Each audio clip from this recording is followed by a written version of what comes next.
स्वागत है आपका आपके अपने YouTube चैनल एडवोकेट दीप लीगल हब में। आज के इस वीडियो में हम बात करेंगे कि अगर आपके खिलाफ कहीं किसी थाने में एफआईआर करवा दी गई है या आपके किसी जानने वाले के खिलाफ थाने में एफआईआर करवा दी गई है, तो ऐसे में आपके पास क्या कानूनी प्रावधान है, आपको कानून के अंतर्गत किस तरह की सुविधा आपको मिली हुई है।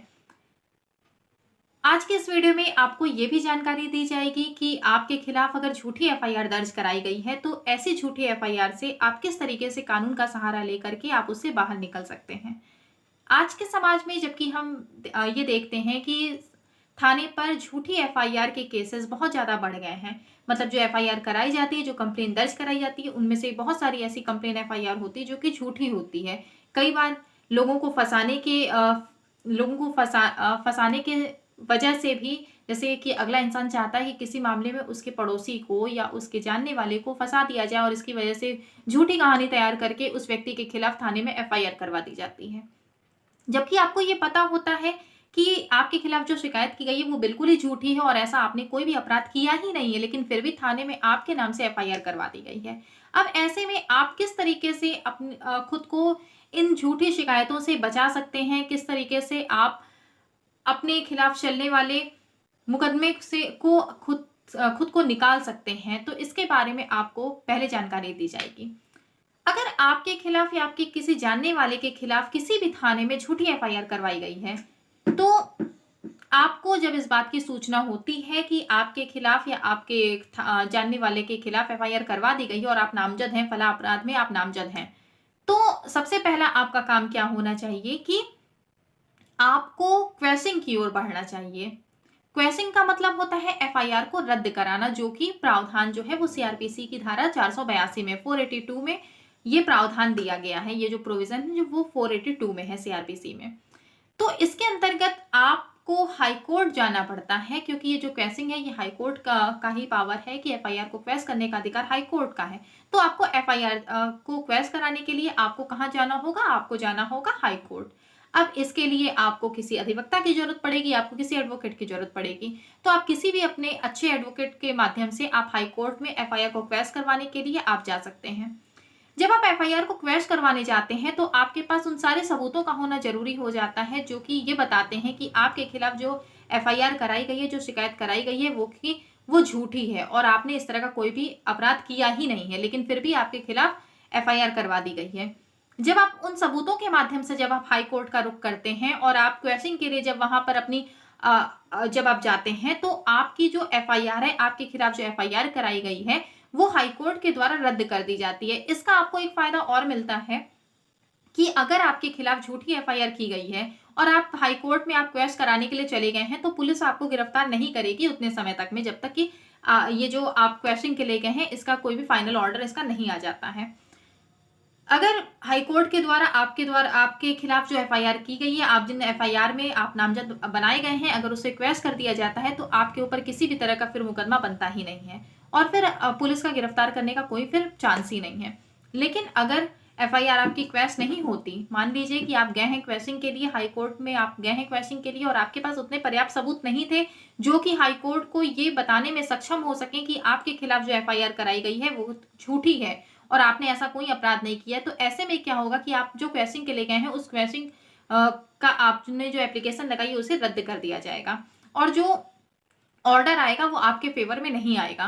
तो इसके बाद का जो प्रोसीजर होगा, इसके बाद आपको कौन कौन सी कानूनी सहायता मिलेगी वो आपको अभी बताया जाएगा। लेकिन अगर आप क्वेश्चन में गए हुए हैं और आपके हाईकोर्ट का जो ऑर्डर है वो आपके फेवर में आता है, तो फिर आगे से आपके ऊपर किसी भी तरह का ऐसा कोई केस नहीं चलने वाला, क्योंकि जो एफआईआर थी जिसमें जिस अपराध में आप नामजद किए गए थे, जिस थाने में जो भी शिकायत आपके नाम से की गई थी, वो उस एफआईआर को हाईकोर्ट के द्वारा क्वेश कर दिया गया है, ये मानते हुए कि आपने ऐसा कोई भी अपराध नहीं किया और ऐसा कोई भी अपराध आपके ऊपर नहीं बनाया जा सकता, ऐसे कोई भी धारा आपके ऊपर नहीं लगाई जा सकती या आपके आरोपी नहीं बनाया जा सकता है।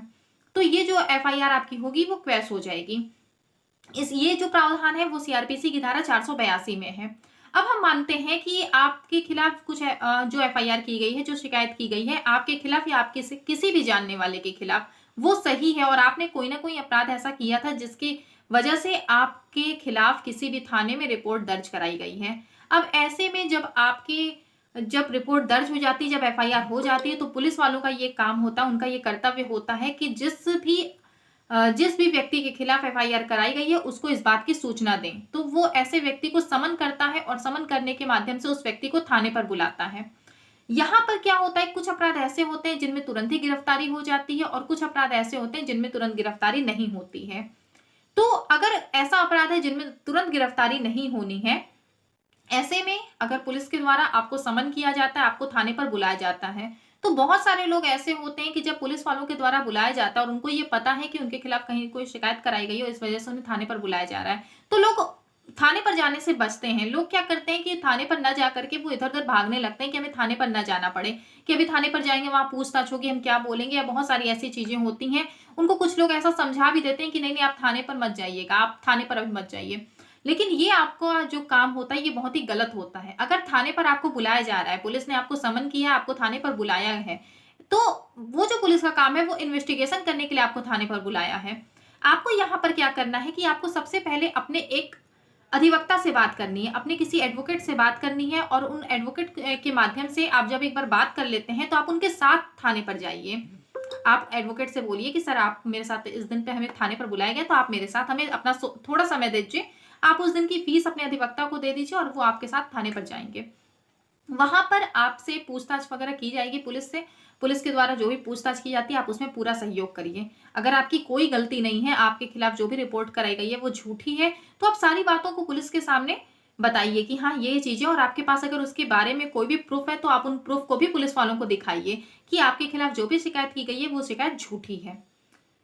कुछ अपराध ऐसे होते हैं जिनमें आपकी गिरफ्तारी हो जाती है। जैसे आपने अगर कोई ऐसा अपराध किया जिनमें गिरफ्तारी तुरंत हो जानी है, तो ऐसे अपराध में अगर आपकी गिरफ्तारी हो गई, आपको नामजद अगर किया गया है ऐसे अपराध में और पुलिस वालों के द्वारा आपकी गिरफ्तारी हो जाती है।